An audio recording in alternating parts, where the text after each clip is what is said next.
Okay, so I don't know what my camera looks like. I'm still waiting to get a different phone or maybe some camera or something. But I'm on my lunch break and I thought I would do just a real quick oracle pull, and I thought maybe I would pull like one or two tarot cards too. So I'm feeling all pumped up, you know, politically, so I'm trying to not do that. But you know what? We need some encouragement. So let's do that. So first is going to be an oracle from Elena Fairchild's Medicine Heart Oracle. I love this deck. I'm trying to get used to it, to know it. So let's pull a card. I can't really shuffle because I don't want to drop it on my floor. I have 3 girls and they're very messy, and no matter what, you can try and clean it. It's still a car with 3 girls in it. Okay, so I'm just going to do one of these. Okay. Ooh, okay. Number 28 is them. All right, so let's read about her. Okay, I'm just going to do the real quick thing. Description, because I ain't got much time in here. But this is something that we need encouragement for. Okay, 227. If anybody's old like me, maybe they remember that show. 227. Okay. Creative souls with numerous abilities and potential paths available to them can at times become overwhelmed with possibilities. If you are a Witch's Scythe follower, subscriber, yeah. Anyway, become overwhelmed with possibilities. In the quest to accomplish grand designs and expand further, one may get caught up in the dream and sometimes lose sight of the underlying core mission.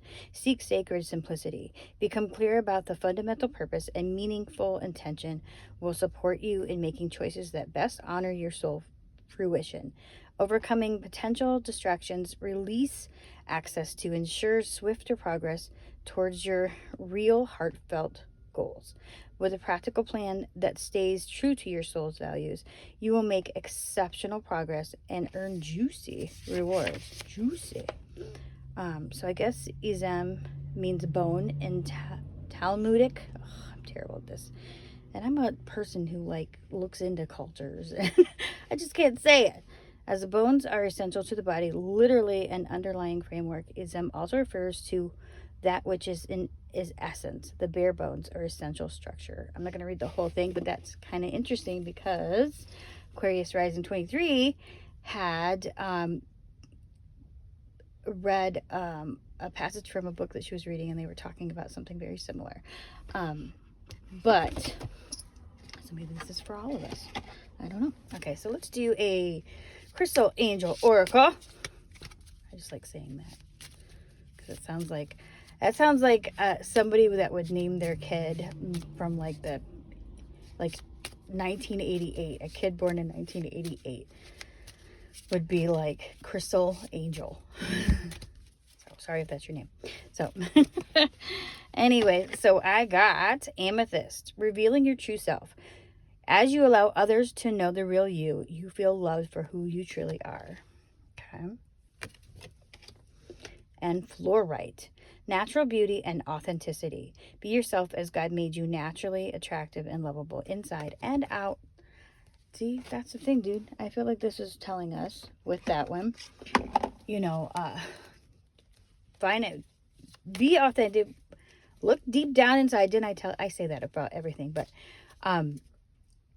understand what your purpose is. Try and get rid of the distractions, right? And just speak your truth. That's where it comes out. For me, my goal right now is to just speak my truth and get it out there. There's a couple projects I have on the side that I want to do, but all in all, it's just getting comfortable with saying the things that I want to do, and being authentic and being comfortable with that. Kind of limiting down extra distractions. So we have 8 of Wands, which 8 of Wands sometimes can be coming in fast, but given that message, I feel like this is it too. It's like there's a lot of stuff going on that are coming in fast, and we're kind of you can get easily distracted. So focus. I know a lot of us, we have a hard time with that. I'm gonna pull 2 more, I think. Yeah, kind of give us some clues. Okay. But overall, I feel like, just stand where you are. Speak your truth. Page of Wands, okay? A message of truth. That's what I'm going with because that's what came out.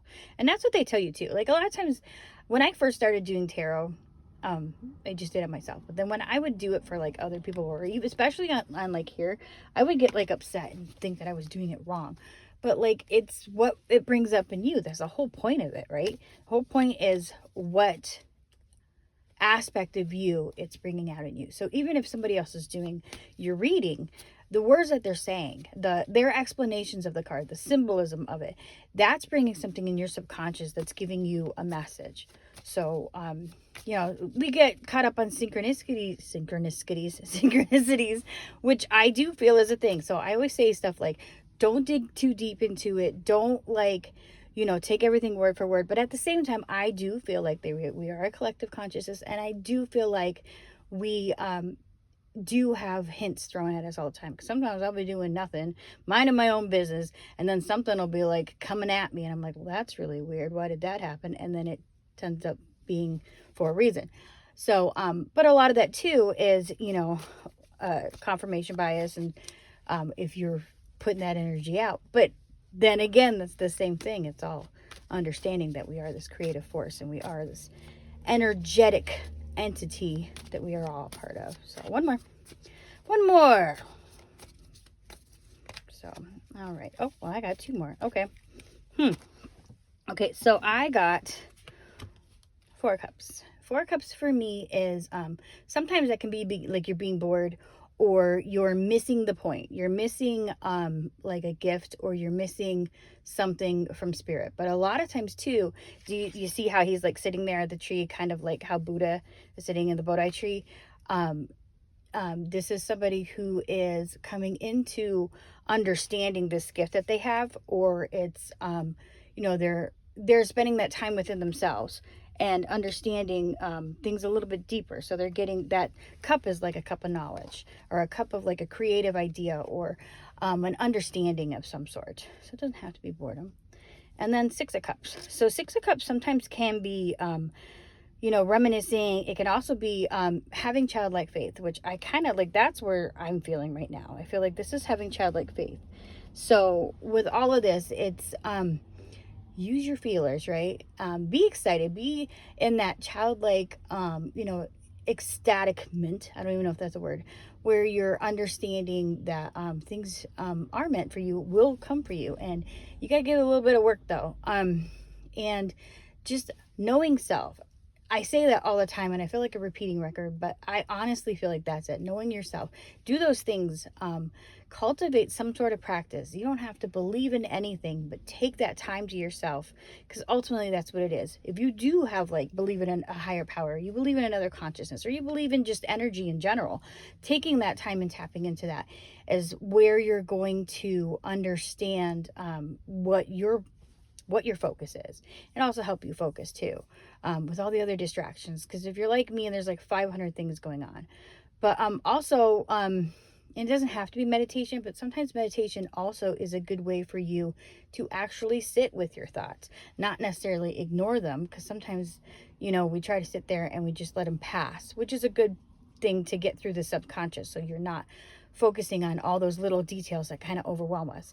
But also it's another way of kind of deconstructing those things that come into our mind and distract us. You can kind of sit on that thing. I tried to do the Om meditation, and because for ADHD people, they say that Dr.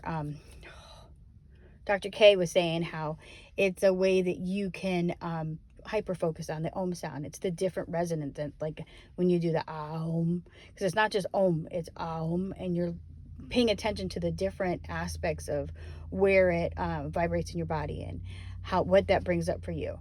But also, like he was mentioning one time too, he said about how the monks, the reason why they sit there for hours and hours and hours is not to ignore their thoughts. It's actually to kind of feel out those thoughts, think about those thoughts, and kind of dive deeper into it. So, but for some of us, it's really hard to do that, where I think sometimes doing a body scanning thing, and I should go into that. Maybe I'll do something like that one time. I don't know. But anyway, so, just taking that time, finding out who you are, and ultimately being completely you and having faith, and that's okay.